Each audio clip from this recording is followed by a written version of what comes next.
A lot of us as mothers and fathers, we raise our sons to be a lot like Keyshawn. That if our sisters, if their sister or our daughter is offended or hurt, disrespected, hit in any kind of way like this, we want them to go handle that. And I'm not saying the exact way he did, but it's almost violently that we're saying that they should be doing this. Okay, when you're talking about that, don't work like that. You understand? And then you have to understand when they do come to you, you can't just teach. If somebody do something to your sister, go get them. You have to understand. You have to listen to both sides. You have to have tact. You have to consider everybody has a life and a future. You are not somebody's guard dog. I'm sure your parents aren't saying, or we as parents are not saying, go risk your life, go throw your life on the line if somebody, hurts your sister or our daughter. I don't think we're saying that either.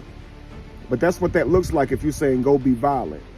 Go throw your life on the line. Go risk your freedom. No, get her to a safe place. File charges. Get a restraining order. You understand? Because look at what happened here. Now, we can say what we want to about how wrong the situation is, but many of us, if somebody did something to our sister, she come back telling us this stuff, we'd have went running out of there too. We may have not called 4 guys and did it the exact way, but let's be honest, it wouldn't have been pretty. We could have very well lost our life and freedom behind the actions that we took too. So let's not be so judgmental, and let's not try to act like we don't understand what Keyshawn was feeling. Fully being convinced that his sister had been hurt in that way. But also understand, man, it's not, when you understand when your children have violent minds. If she's used to hitting and she goes and tells him that, the first he thinks about is hitting. It shows you that there's a trend here, right? That there's a likeness there. And that's not good, because when somebody offends you, if your mind is violent, you're going to throw your own life away. I'm telling you, in this society, you can't respond with violence when somebody offend you or disrespect you. I'm telling you. But moral of the story, I want us to understand as men that we are not guard dogs. We're not pit bulls. We're not. Protecting our sister, protecting our loved ones, the females in our life, doesn't have to look like jumping out there and causing violence or being somebody's shield. It could look like holding them accountable, telling them their behavior also wasn't correct, teaching them how they contributed to that behavior, and ahead of time knowing how to respond in these situations, teaching them how not to fuel them and teaching them how to talk to each other. That's how we protect them, teaching them how to treat each other, family. And then protocol, what to do in case this happens.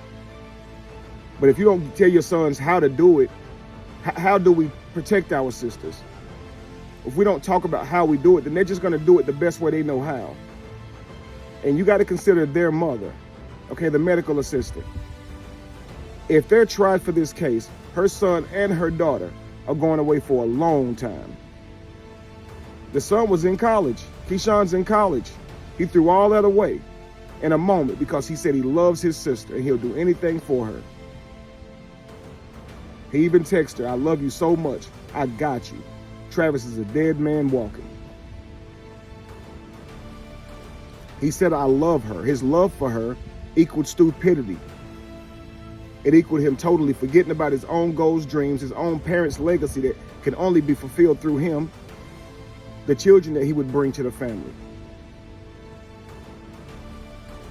All that goes out the window. He slammed you twice, he hit you, let me go over there. Let me gather up my crew. They're not thinking clearly. They risk their lives too for their friend's sister, not even their own. We're not raising our children right. We're not giving them the right data if they're responding like that.